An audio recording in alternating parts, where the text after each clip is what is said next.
Сәлеметсіздер ме? Қалдарыңыз қалай? Бүгінгі әңгімемізді тыңдап, каналға жазылып, лайк басыңыздар.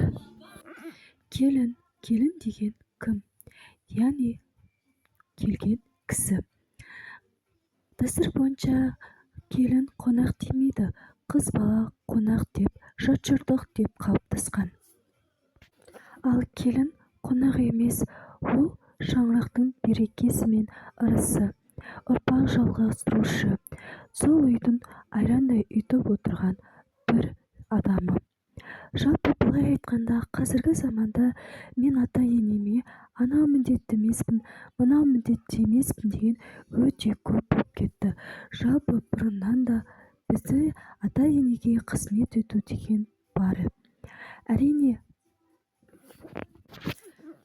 келін күн деген сөз емес, керісінше солардың батасын алып өсу деген сөз. Келіннің өзінің бірнеше міндеттері бар.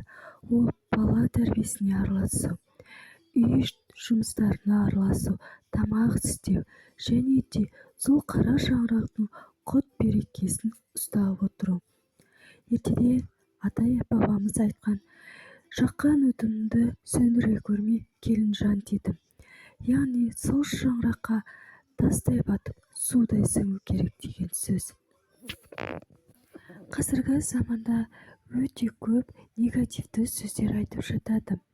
Мен ата-енеме анау міндетті емеспін, мынау міндетті емеспін, мен үй күтуші емеспін, мен бала күтуші емеспін деп. Жалпы келіндерге, қыз балаларға айтатыным, ер азаматтарыңызды сүйіп қосылдыңыздар ма?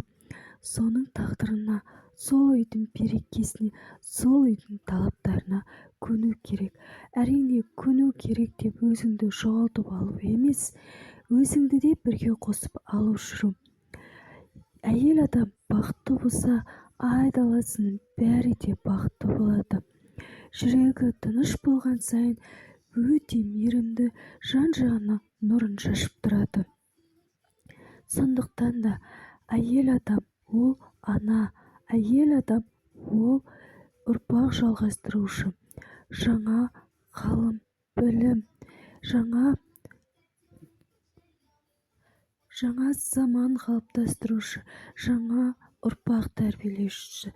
Жалпы былай айтқанда, келін деген сөз өте киелі, ақ жаулықты арулар мен әжелер, аналар.